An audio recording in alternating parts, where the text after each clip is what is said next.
Assalamualaikum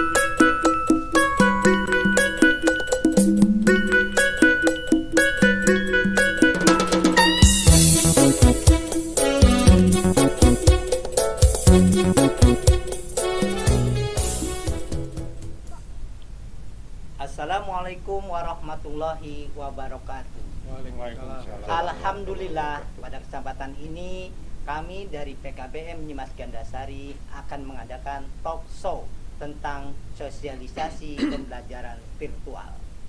Alhamdulillah juga dengan kesibukannya masing-masing telah hadir di talk show kita, yaitu Ketua PKBM Nyimas Gandasari dan Ketua Yayasan Nyimas Gandasari dan penilik kecamatan kita Dr. Andes Pak Joko Pratama. Alhamdulillah, ini berkah buat kita semua bisa mengadakan sosialisasi talk show pembelajaran virtual karena menghadapi pandemi COVID-19. Hadirin sekalian semua, baik di rumah maupun di mana saja, alhamdulillah, ini salah satu cara dari PKBM Nyimas Gandasari untuk menghadapi COVID-19. Kenapa? Karena dengan adanya pembelajaran virtual itu sangat diperlukan. Oleh sebab itu kami hadirkan beliau-beliau yang sangat berkecimpung di dalam PKBM Nyimas Gandasari. Untuk mempersingkat waktu, saya perkenalkan satu persatu. Pak Saiful Bahri sebagai Ketua PKBM Nyimas Gandasari, Pak Endi sebagai Ketua Yayasan Nyimas Gandasari, dan Dr. Andes Joko Pratama sebagai penilik Kecamatan Pekalipan. Sebab itu langsung saja saya tanyakan ke Pak Ketua, mohon izin, bagaimana program dari PKBM Nyimas Gandasari untuk menghadapi COVID-19? Mangga. Terima kasih Pak Moderator, Pak Rudi, rekan-rekan yang saya hormati, Pak Kasih, Pak Penilik, dan Pak Yayasan, mohon izin. Alhamdulillah hari ini kita dapat berjumpa dalam talk show yang diadakan oleh tim PJJ PKBM Nyimas Gandasari. Terima kasih atas kehadirannya sebelumnya. Hari ini kita membuka acaranya dapat berjalan dengan lancar, dan sedikit saya informasikan kepada semua masyarakat Kota Cirebon, khususnya warga belajar di lingkungan PKBM Nyimas Gandasari, bahwasanya kami dari PKBM Nyimas Gandasari ini dalam menghadapi pandemi COVID-19 ini tetap melaksanakan pembelajaran secara daring ataupun luring.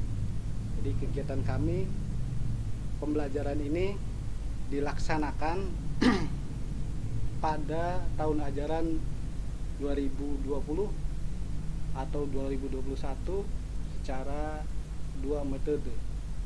Pada saat di semester pertama itu menggunakan daring dan luring, kemudian pada saat kita masuk ke semester kedua kita menggunakan sedikit perubahan yang nanti akan dapat kita saksikan bersama-sama, pembelajaran secara virtual yang akan disampaikan langsung oleh teman-teman kita, teman-teman tutor kita, dan dapat disaksikan melalui channel YouTube kita di PKBM Nyimas Gandasari, yang nanti dapat dimanfaatkan sebagai sarana pembelajaran yang disampaikan melalui PKBM kepada warga belajarnya. Itu yang pertama. Kemudian yang kedua, kami juga tidak lupa dalam pembelajaran di masa pandemi ini tetap menerapkan standar kurikulum yang ditetapkan oleh pemerintah. Jadi apa-apa yang nanti diajarkan oleh teman-teman kita, tutor-tutor kita, baik nanti di tutor paket A, paket B, paket C, tetap menggunakan standar yang diberikan oleh kurikulum dan nanti diterapkan dalam pembelajaran secara virtual ini. Dan sekali lagi kepada anak-anakku, jangan patah semangat, jangan patah arang, tetap semangat, tetap belajar, dan kalian bisa saksikan pembelajarannya secara live ataupun recording, dan kalian bisa saksikan dimanapun tempatnya, pada saat apapun kalian bisa menyaksikan guna menambah pengetahuan pembelajaran di PKBM Nyimas Gandasari ini. Terima kasih Pak Rudi. Terima kasih. Kelihatannya ketua PKBM kita ini semangat sekali, hebat. Dengan program luring, daring, semuanya dikerahkan untuk meningkatkan pembelajaran di PKBM Nyimas Gandasari. Tapi semua itu tidak ada apa-apanya kalau belum ada dukungan dari ketua Yayasan Nyimas Gandasari. Beliau ini kelihatannya gagah gantung. Silakan, gimana dukungan dari Pak Ketua Yayasan kita ini nih tentang PKBM Nyimas Gandasari, luring-luringnya, bagaimana dukungannya? Terima kasih Pak Rudi. Pak Rudi ini lebay banget ya. Jadi saya selaku Ketua Yayasan PKBM Nyimas Gandasari harus bisa menjamin terlaksananya proses pembelajaran pendidikan kesetaraan, khususnya di PKBM Nyimas Gandasari. Karena sekarang ini kondisinya masih dalam masa pandemi COVID-19, sehingga kami selaku ketua yayasan berupaya bagaimana nih menciptakan proses pembelajaran yang sekiranya bisa dijangkau anak-anak. Karena walau bagaimanapun juga pada akhirnya bahwa yang namanya guru ya Pak, tutor itu tidak bisa digantikan dengan teknologi ya Pak. Artinya bahwa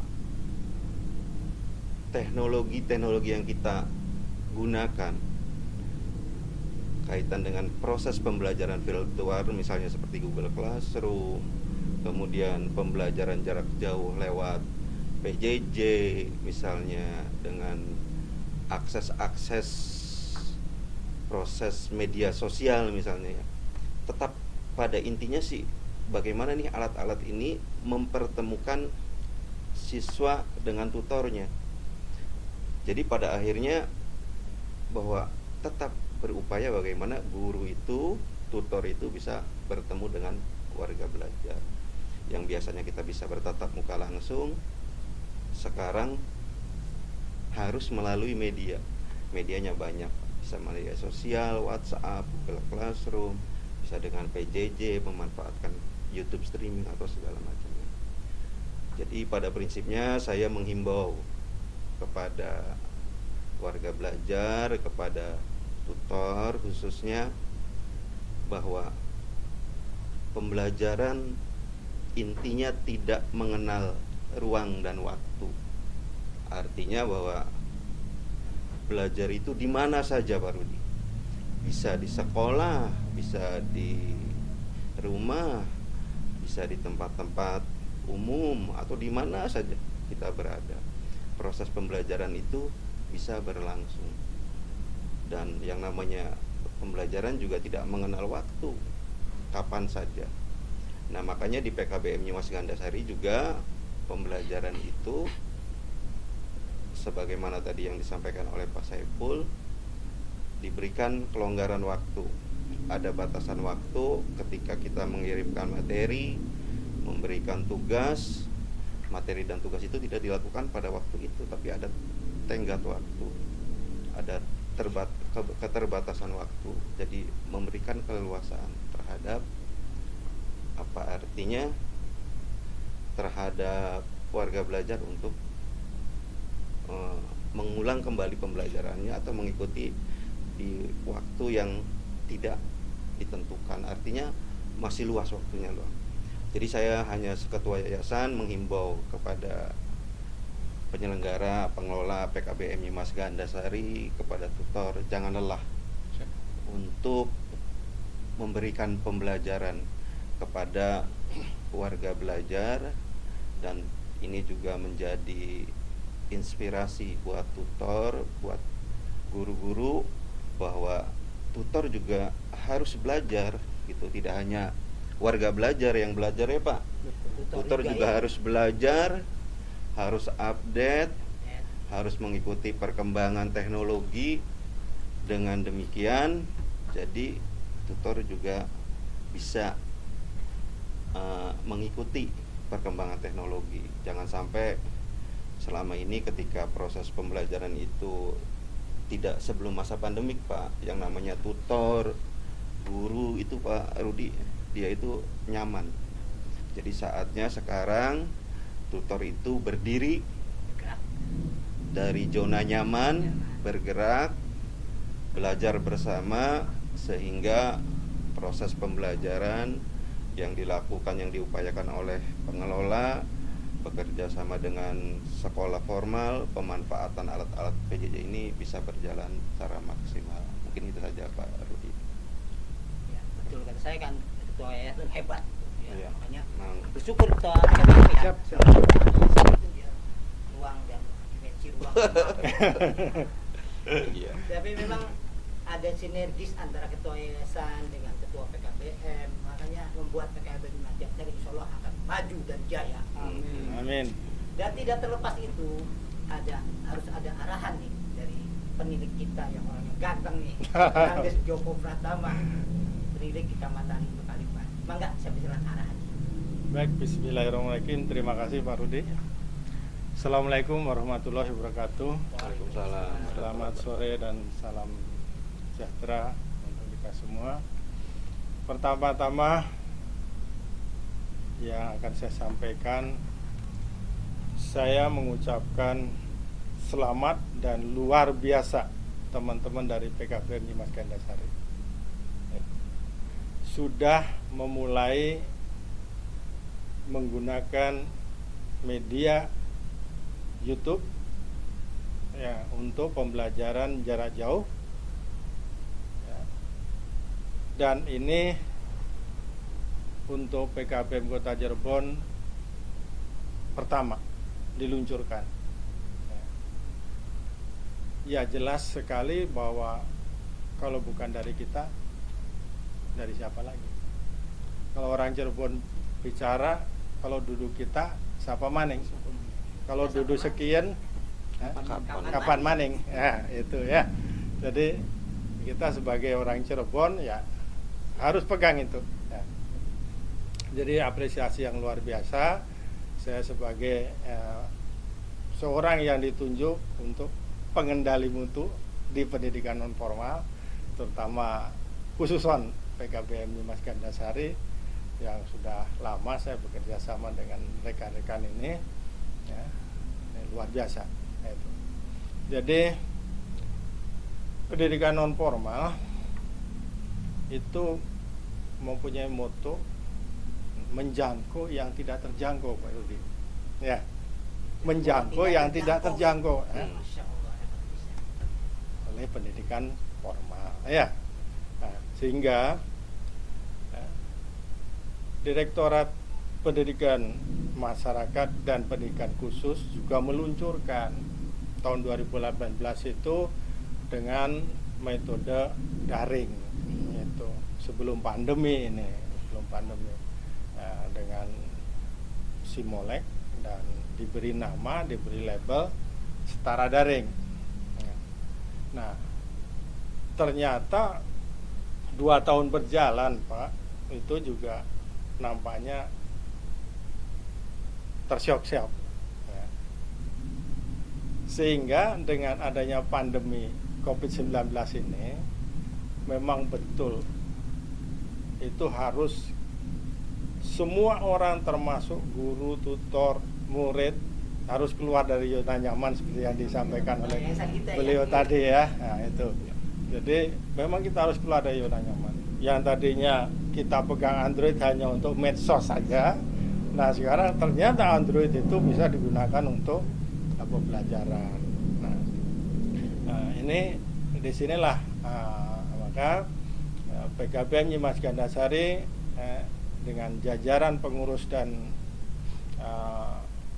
yayasan mampu mengawali pembelajaran jarak jauh melalui YouTube ini ya. Mudah-mudahan ini menjadikan ya, pemicu dari rekan-rekan PKBM yang lain sebagai motor ya. Mudah-mudahan Kota Cirebon yang alhamdulillah Pak untuk formal itu luar biasa itu ya, itu bukan hanya di Jawa Barat saja, banyak sekali dari pemerintah daerah lain datang ke Kota Cirebon untuk melihat PJJ, yaitu PJJ dengan menggandeng radar TV ya, yang disiarkan langsung ya, dan ini pun masih bersifat ya tadi ya, satu arah. Tapi itu luar biasa. Jadi terobosan-terobosan harus dilakukan, dan pendidikan non formal juga tidak kalah dengan pendidikan formal, juga membuat terobosan. PKBM Nyimas Gandasari sudah melakukan ya. Ini hari ini kita luncurkan yaitu pembelajaran menggunakan YouTube ya. Nah, ini luar biasa sekali. Mudah-mudahan dengan pembelajaran ini ya, KBM ya, berjalan dengan baik, karena peserta didik atau warga belajar itu kalau melihat hal baru itu biasanya antusias, menarik. Jadi yang tadinya sebelum pandemi mungkin materinya guru dengan murid tatap muka itu mungkin 50% lebih lah itu ceramah. Nah sekarang dengan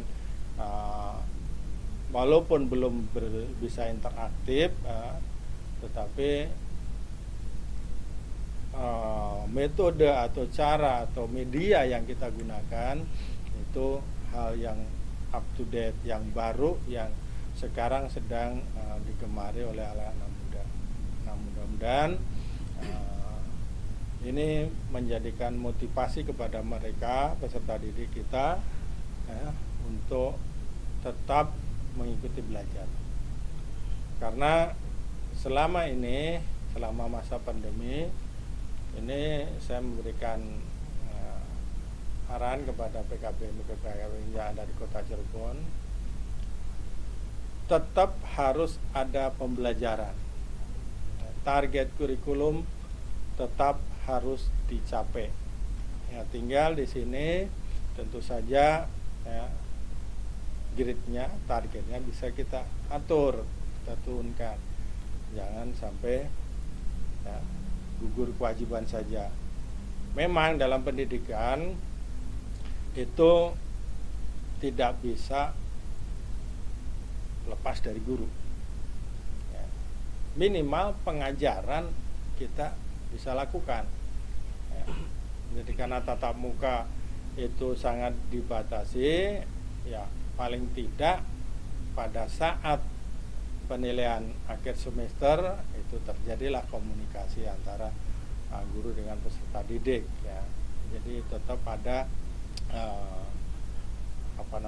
tahu bahwa guru saya ini, murid saya ini gitu ya. Jadi jangan sampai mengajar 40 anak tidak tahu wajahnya apa saja, muridnya pun ya guru saya seperti apa. Nah ini jadi tetap ada, silakan ya, walaupun tidak harus berkelompok ya, dalam penugasan itu bisa diantar gitu hasil pekerjaan murid peserta didik ke PKBM sehingga bisa ketemu gurunya. Itulah penjadwalannya itu. Dan ya seperti tadi, ini zona nyaman yang saya sampaikan tadi bukan hanya yang faktual dilakukan, tapi tanggung jawabnya yang tidak kelihatan pun harus keluar dari namanya. Jadi harus dinampakkan bahwa dia itu bertanggung jawab sebagai seorang murid. Ya, kalau guru saya sudah yakin lah, memang luar biasa ini. Nah, itu yang jelas saya sampaikan bahwa satu kata, lanjutkan. Ya, itu yang pertama. Yang kedua, ini kepada Bapak Ibu pemangku kebijakan di Dinas Pendidikan di Pemerintah Kota Cirebon, inilah mungkin sebagai laporan ya, kami yang ada di PKBM Nyimas Gandasari sudah melakukan PJJ secara online ya, melalui YouTube ini. Meskipun nanti pada penilaiannya tetap itu harus ya, ada bukti fisiknya ya, karena itu. Dan juga untuk kelas 12 dan kelas 9 itu waktu belajarnya tinggal hitungan hari, Pak, tinggal hitungan hari ya, ya, bukan bulan lagi ya, hitungan hari ya. Bulan April pun itu kalau tidak salah kepotong dengan bulan Ramadan ya. Nah ini tolong ya di kurikulumnya, RPP-nya diinikan. Kalau yang dulu sebelum pandemi ada tryout ya, ada ini. Nah ini tolong nanti juga dipikirkan ya. Walaupun nanti ujian itu sepenuhnya dilakukan oleh PKBM, tetapi pertanggungjawaban kita sebagai guru, pertanggungjawaban moral kita itu ya harus kita munculkan. Jangan sampai ada ujian juga di PKBM ya. Muridnya sudah tahu kemampuan saya, nggak usah dites pun saya bisa bernilai, tidak seperti itu. Jadi tetap tanggung jawab sebagai seorang guru ya, itu harus diwujudkan. Itu. Ini mungkin April sudah KBM untuk kelas 12, kelas 9 itu sudah nampaknya sudah tidak efektif lagi karena ada Ramadan, kemudian nanti Mei sudah ada ujian akhir, walaupun nanti asesmen itu kan untuk kelas 11 itu nanti di semester depan atau di kurang lebih bulan Oktober, itu informasi dari PMK. Itu saja mungkin yang bisa saya sampaikan Pak Rudi, mohon maaf lebih dan kurangnya. Sekali lagi saya ucapkan selamat kepada PKBM Nyimas Gandasari, dan pesan buat anak-anak peserta didik, tolong cermati apa yang disampaikan pada Bapak Ibu guru ya. Terima kasih. Assalamualaikum warahmatullahi wabarakatuh. Waalaikumsalam warahmatullahi. Alhamdulillah Pak Ketua kita punya pendidik yang hebat, mantap, dan arahannya itu. Saya ada berapa 3 masukan, dimensi ruang dan waktu yang berkelanjutan, tidak terjangkau, sampai membuat pembelajarannya harus terus berjalan ya. Jadi kelihatannya tuh memang Nyimas Gandasari itu punya orang-orang yang berkompeten ke depan, termasuk ya tutornya Pak Ketua PLM ya. Betul. Semoga tetap jaya, yang khususnya di Kota Cirebon, umumnya mungkin di Indonesia. Mungkin tidak panjang lebar karena waktu, mungkin mau kita tutup saja talkshow kali ini dengan baca hamdalah bersama. Alhamdulillah. Wassalamualaikum warahmatullahi wabarakatuh. Waalaikumsalam.